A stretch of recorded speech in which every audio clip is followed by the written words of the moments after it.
Hello everyone.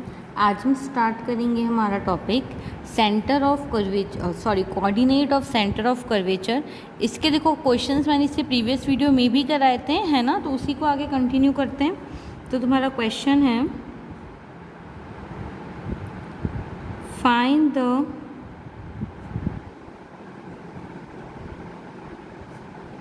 Length of a chord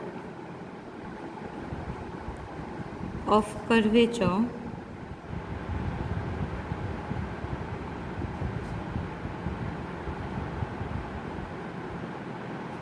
through the pole of the cardioid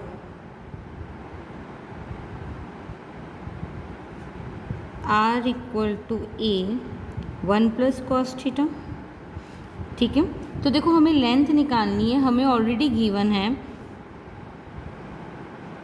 given curve क्या given है मुझे, r equal to a 1 plus cos theta. इसका मैं differentiation कर दूँ with respect to theta, तो इसका थीटा के रेस्पेक्ट में डिफ्रेंशिएट करूँगी तो ये मेरा हो जाएगा D are by D theta equal to minus sine theta. इसका वापस मैं क्या करूँ, अच्छा चलो D are by D theta निकाल दिया। फिर हमें देखो एक रिलेशन पता है, वी नो कि जो तुम्हारा tan फाई होता है ना वो किसके इक्वल हो जाता है, वो होता है R D theta by d are. तो देखो D R by D theta की वैल्यू है, इसका अगर मैं रेसिप्रोकल करती हूँ तो मुझे क्या मिल जाएगा, D theta by d are. तो वैल्यूज़ रख लो, तो ये हो जाएगा ए,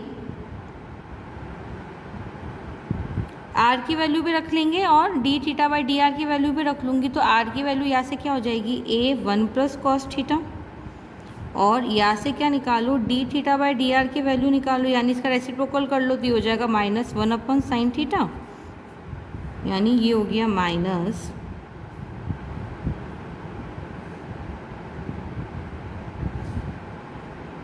और ये हो गया तुम्हारा साइन थीटा। अच्छा ए भी तो आएगा तुम्हारा कांस्टेंट है ना साथ में, ये हो जाएगा माइनस ए साइन थीटा। ठीक है, ए से ए कैंसिल आउट हो गया, यानी इसकी वैल्यू मेरे पास क्या आ जाएगी, देखो ये आ जाएगा तुम्हारे पास 1 plus cos theta upon sine theta, वो भी माइनस का। इसकी वैल्यू तुम्हारी किसके इक्वल होती है, tan pi by 2 plus theta by 2, क्योंकि देखो 1 plus cos theta by sine theta की वैल्यू क्या हो जाएगी, tan pi by 2, tan theta by 2 और tan pi by 2 plus theta by 2, तो वापस तुम्हारा क्या बन जाएगा, minus tan theta by 2। Clear है यहाँ तक। अब मैं क्या करूँ, लिख लो वापस एक बार, that tan phi equal to क्या आ रहा है तुम्हारा, tan pi by 2 plus theta by 2। इसमें दोनों साइड में क्या कर लूँ, tan इनवर्स ले लूँ, तो tan इनवर्स लेने पर फाई तुम्हारे पास क्या आ जाएगा, पाई by 2 plus theta by 2। Clear है यहाँ तक। इसको ले लो इक्वेशन नंबर 1, यानी मैंने क्या किया, फाई की वैल्यू निकाल ली।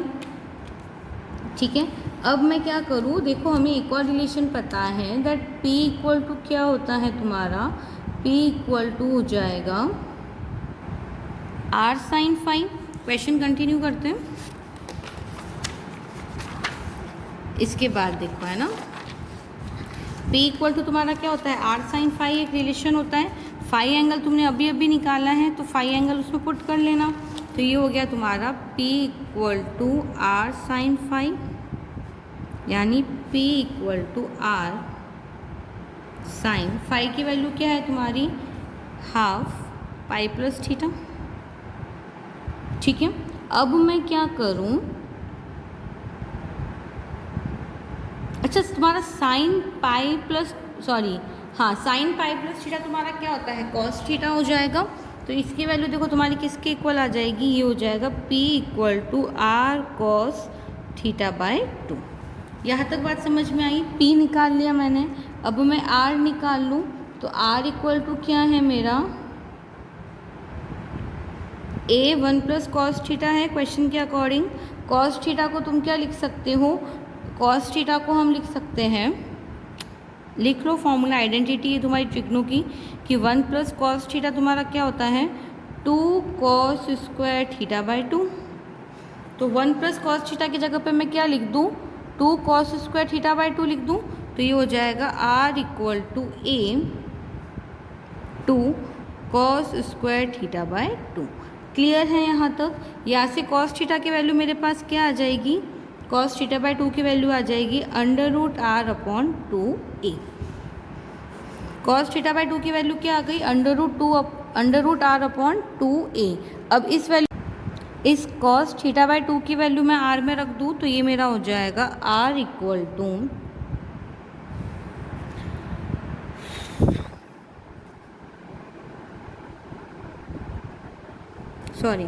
इस cos थीटा बाई 2 की वैल्यू P वाली इक्वेशन में रख लो, है ना। इस वाली वैल्यू को मैं P वाली इक्वेशन में रखूँगी तो ये मेरा हो जाएगा P equal to R √R by 2A। cos theta by 2 की वैल्यू मैंने इस इक्वेशन में पुट करी, ठीक है। अब हम क्या करें, अंडर रूट वाला सॉल्व कर लो तो ये हो जाएगा तुम्हारा P equal to 1 upon √2A R⁴/3/2।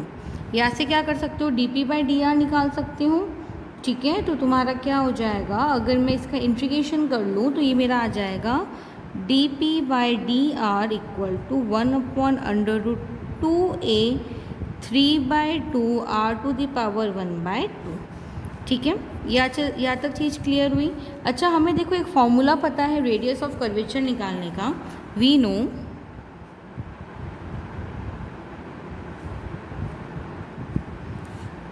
कि जो तुम्हारा रो है इसकी वैल्यू क्या होती है, R/dR अपॉन dP होती है, ठीक है।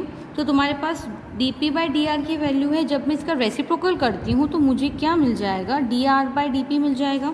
तो वह इससे निकाल लूँ तो ये तुम्हारा dR/dP हो जाएगा 2√2A अपॉन 3 R⁴1/2।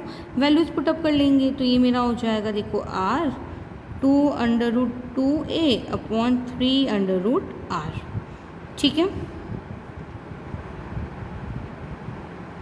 √R का मल्टीप्लाई और डिवाइड कर लो, रेशनलाइजेशन तो एक R से एक R कट हो जाएगा, यानी तुम्हारे पास क्या बचेगा 2/3 √2AR multiply and divide by √R, ठीक है। यहाँ तक चीज़ क्लियर आई, यानी मेरे पास रो की वैल्यू आ गई है। अब मुझे देखो क्वेश्चन के अकॉर्डिंग क्या फाइंड करना था, length of chord of curvature, है ना। सो थ्रू द पोल, है ना, हमें क्या निकालना था, length of chord of curvature through a pole. तो इसकी वैल्यू देखो मेरे पास क्या हो जाएगी, लिख लो। सो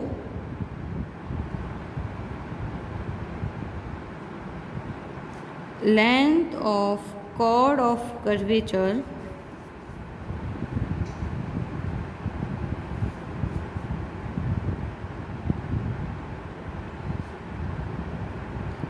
through the pole of given curve is, इसका फॉर्मूला क्या होता है मेरे पास, 2 sin phi होता है।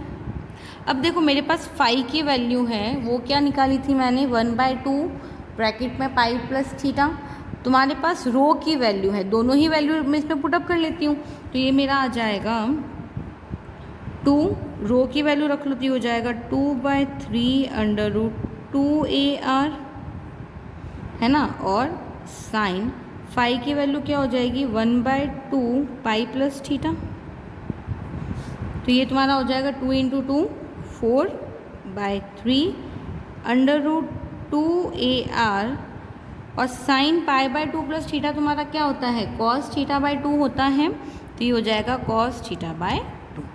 क्लियर है। ट्रिग्नोमेट्री आइडेंटिटी ऑलरेडी हम पढ़ चुके हैं, दैट साइन π/2 प्लस θ/2 तुम्हारा क्या हो जाता है, cos θ/2। यहाँ तक बात समझ में आई। अब हमने देखो cos θ/2 की वैल्यू भी हम ऑलरेडी निकाल चुके हैं, यहाँ पे निकाली थी मैंने cos θ/2 की वैल्यू, तो इस वैल्यू को भी मैं इसमें पुट कर सकती हूँ। तो वैल्यू पुट कर लेते हैं तो ये मेरा हो जाएगा 4/3 √2AR √R/2A, यानी इसकी वैल्यू हमारे पास देखो अब क्या हो जाएगी 4/3 and 2AR into R by 2A, दोनों ही अंडर रूट में है, 2A से 2A कैंसिल, और अंडर रूट आर स्क्वायर तुम्हारा क्या हो जाएगा r, यानी जो मेरा required length of chord of curvature है through the pole of a given curve, वो मेरा क्या हो जाएगा 4/3r। तो आई होप ये क्वेश्चन अच्छे से समझ में आ गया होगा। एक क्वेश्चन और करते हैं। क्वेश्चन क्या बोल रहा है, show that the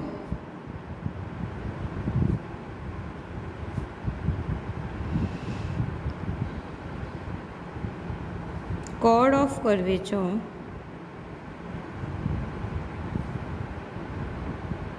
through the pole for the curve P equal to F of R. P equal to F of R एक कर्व गिवन है, मुझे बताना है that the chord of curvature through the pole is 2f of r f dash r। ठीक है, तो सबसे पहले देखो हमें पता है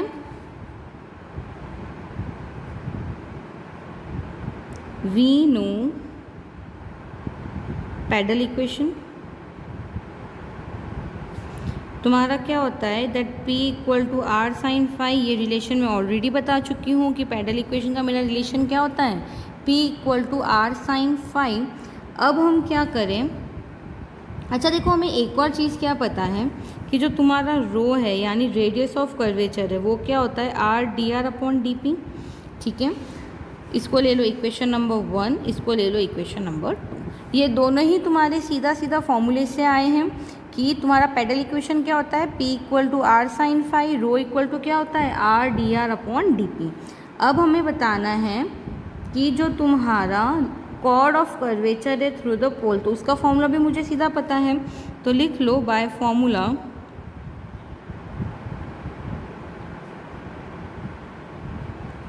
equation of chord of curvature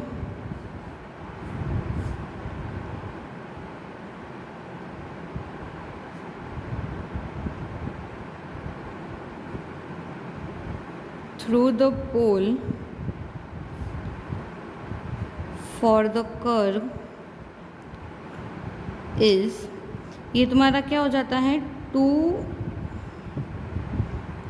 rho sine phi. अब हम क्या कर सकते हैं, यहाँ से रो की वैल्यू रख लो, इक्वेशन 1 से साइन फाई की वैल्यू निकालो, तो इक्वेशन 1 से साइन फाई की वैल्यू क्या हो गई P बाय आर। सारी ही वैल्यूज पुटअप कर लेते हैं, तो ये हो जाएगा 2r D R by d P, और साइन फाई की वैल्यू क्या हो जाएगी P बाय आर, आर से आर कैंसिल आउट हो गया, यानी ये तुम्हारे पास क्या बनेगा 2p 1 upon D P by d are लिख सकती हूँ मैं इसको। अच्छा देखो हमें ये पता है क्या कि तुम्हारा f of r upon f dash r की वैल्यू क्या आ जाएगी, यही आएगी वापस P D P upon D R. तो इसको मैं नीचे से ऊपर लेके चलूँगी, है ना, तो मेरे पास क्या हो जाएगा, इसकी वैल्यू हो जाएगी 2f of r upon f dash r।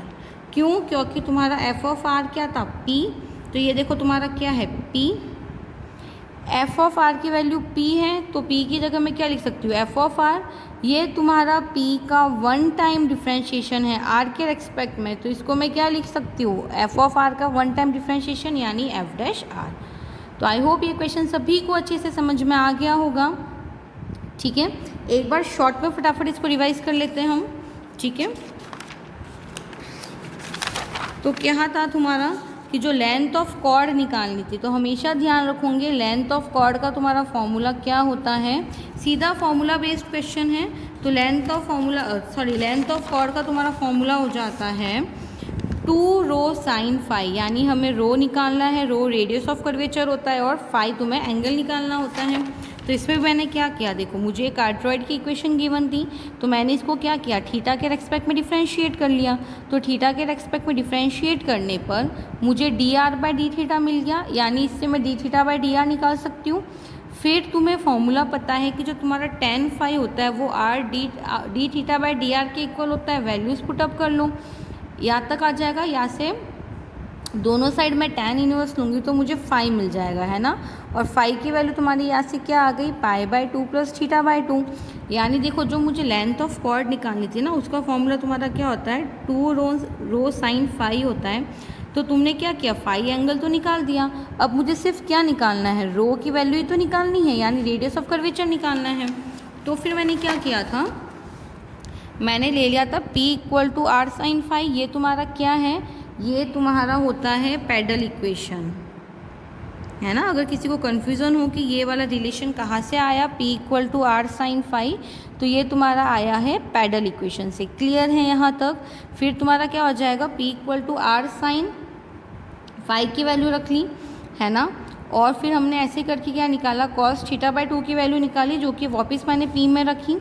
तो मेरे पास क्या इक्वेशन बन गया, P = 1/√2a r⁵/2। इसका मैं एक बार r के रेस्पेक्ट में डिफ्रेंशिएट करूँगी, क्यों, क्योंकि मुझे रो निकालना है। अब देखो ये कन्फ्यूज़न ना सबको रहेगा कि रो की कई बार तो मैंने वैल्यू r/dr/dp ली है, कई बार रो = 1 + dy/dx² वाला फॉर्मूला लगाया है। तो ये चीज़ हमें ध्यान रखनी है कि अगर क्या है, अगर जो मेरा गिवन कर्व है वो मेरा अगर पोलर फॉर्म में होता है, तब हम क्या करते हैं, रो का ये वाला फॉर्मूला यूज़ करते हैं, रो = r/dr/dp वाला। जब मुझे पैडल इक्वेशन गिवन होती है, मैं सीधा उसका r के रेस्पेक्ट में डिफ्रेंशिएट कर लेती हूँ। या फिर अगर मुझे r फॉर्म में इक्वेशन गिवन है तो मैं उसका p के रेस्पेक्ट में डिफ्रेंशिएट कर लेती हूँ। लेकिन अगर जो मुझे गिवन कर्व है वो मेरा क्या है, अगर कार्टेशियन फॉर्म में होता है, इस केस में हम क्या करते हैं, वो वाला फॉर्मूला लगाते हैं, रो = 1 + dy/dx वाला। क्लियर है। तो ये कन्फ्यूज़न मत रखना कि कई बार मैंने रो का फॉर्मूला ये क्यों लगाया और कई बार वो क्यों लगाया है। वो वाला फॉर्मूला लगेगा तुम्हारा कार्टेशियन प्लेन के लिए और ये वाला लगेगा तुम्हारा पोलर प्लेन के लिए। सो आई होप ये टॉपिक सभी को अच्छे से समझ में आ गया होगा, ठीक है। अच्छा, मेरा इस यूनिट का एक क्वेश्चन रह गया था, है ना। इससे प्रीवियस वाला जो मैंने टॉपिक कराया था ना, तो मैं रेडियस ऑफ कर्वेचर का, उसमें एक क्वेश्चन रह गया था, तो वो एक बार देख लूँ। उसके बाद तुम्हारा ये यूनिट फर्स्ट यहाँ पे एंड हो जाएगा।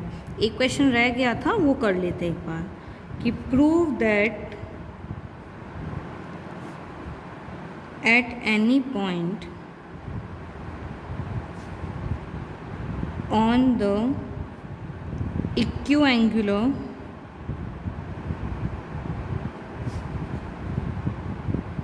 spiral r = a e⁻θ cos phi रो = क्या हो जाएगा, r cosec अल्फा। यानी किसी भी पॉइंट पे जो तुम्हारा ये कर्व गिवन है, r = a e⁻θ cos alpha, rho = क्या है, r cosec अल्फ़ा है, ठीक है। तो देखो सबसे पहले क्या करूँ मैं, जो मुझे गिवन कर्व है उसको ले लो, given r = a e⁻θ cos, ये भी तुम्हारा पावर में है ना, क्वाट अल्फ़ा। इसका मैं क्या करूँ, डिफ्रेंशिएट कर दूँ विथ रेस्पेक्ट टू थीटा। तो ये तुम्हारा हो जाएगा dr/dθ = a e⁻θ cot alpha, और पावर का करूँगी तो ये आ जाएगा cot अल्फ़ा। अच्छा, इस वाले पूरे टर्म को देखो, ये क्या है, तुम्हारी r की ही वैल्यू तो है। तो मैं क्या कर सकती हूँ, इसको वापस मैं r लिख सकती हूँ। तो तुम्हारा dr/dθ = क्या आ जाएगा, r cot अल्फ़ा। क्लियर है यहाँ तक। यानी dr/dθ की वैल्यू मेरे पास क्या आ गई, r cot अल्फ़ा आ गई। अच्छा, इसका मैं वापस क्या करूँ, थीटा के रेस्पेक्ट में डिफ्रेंशिएट कर दूँ, यानी again differentiate with respect to theta. तो तुम्हारा del² r/dθ² की वैल्यू क्या आ जाएगी, ये हो जाएगा तुम्हारा cot अल्फ़ा, और cot अल्फ़ा कांस्टेंट है बार dr/dθ। dr/dθ की वैल्यू मैं इसमें रख सकती हूँ, तो ये हो जाएगा cot alpha dot r cot alpha, यानी इसकी वैल्यू हो गई तुम्हारे पास r cot² अल्फ़ा। इसको ले लो इक्वेशन नंबर 1, इसको ले लेंगे इक्वेशन नंबर 2। यानी मेरे पास क्या हो गया, dr/dθ की वैल्यू हो गई, del² r/dθ² की वैल्यू हो गई। अब मैं क्या करूँ, ये दोनों ही वैल्यू सीधा फॉर्मूले में पुटअप कर लूँ। तो मुझे पता है, वी नो बाय फॉर्मूला। अच्छा, हमें फॉर्मूला देखो क्या पता है, रेडियस ऑफ कर्वेचर का मैंने फॉर्मूला बताया था तुम्हें। अगर रेडियस ऑफ कर्वेचर निकालनी है मुझे फॉर पोलर कर्व्स, यानी पोलर कर्व क्या होता है, आर इक्वल टू थीटा वाला function, R equal to F theta वाले फंक्शन के लिए अगर मुझे रेडियस ऑफ कर्वेचर निकालनी है तो इसका मेरा फॉर्मूला क्या हो जाएगा, are square plus D are by D theta square to whole power 3/2 upon R square plus 2 D are by D theta square minus R del square R upon D theta square. ये वाला formula मैंने क्यों लगाया, क्योंकि जो मुझे given curve है देखो वो किस फॉर्म में गिवन है, R equal to function of theta के फॉर्म में गिवन है। अगर यही मुझे रेडियस ऑफ कर्वेचर यानी अगर मुझे ये क्या होता पैडल इक्वेशन के फॉर्म में गिवन होता है ना, अगर मुझे पैडल कर्व्स गिवन होते तो मैं रो वाला फॉर्मूला क्या लगाती, R D R upon D P वाला फॉर्मूला लगाती। ये चीज़ कहीं पे नोट कर लेना कि अगर तुम्हें पैडल इक्वेशन के फॉर्म में गिवन है तब तो हम क्या करेंगे, rho equal to r D R by d p लगाएंगे। और क्योंकि मुझे पैडल इक्वेशन के फॉर्म में गिवन है तो मैं क्या लगाऊंगी, आर एफ थीटा। वैल्यूज़ रख लो तो ये तुम्हारा हो जाएगा are square d are by D theta की वैल्यू क्या हो जाएगी, r square cot square alpha to whole power 3/2 upon ये हो जाएगा are square plus 2 r cot alpha का square minus r cot square alpha. यानी रो की वैल्यू मेरे पास क्या आ जाएगी, रो स्क्वायर कॉमन निकालूंगे विद द पावर 3/2 तो ये बचेगा तुम्हारे पास 1 प्लस कॉट स्क्वायर अल्फ़ा की power 3/2 upon R square plus 2 R square cot square alpha minus R square cot square alpha. यानी रो की वैल्यू क्या आ जाएगी, R cube 1 plus cot square alpha क्या हो जाएगा, cosec square alpha, cosec square alpha की पावर 3/2 यानी ये हो गया तुम्हारा cosec cube alpha upon R square, और ये तुम्हारा हो जाएगा वापस कॉसेक स्क्वायर अल्फ़ा। तो एक पावर कट हो जाएगी यानी क्या बचेगा, आर कॉसेक अल्फ़ा। और यही मुझे क्वेश्चन के अकॉर्डिंग प्रूव करना था कि जो तुम्हारा रेडियस ऑफ कर्वेचर रो है वो किसके इक्वल है, आर कॉसेक अल्फ़ा। सो यहाँ पे मेरा ये यूनिट फर्स्ट कंप्लीट होता है। कल हम लोग नया यूनिट स्टार्ट करेंगे। Okay, thank you so much.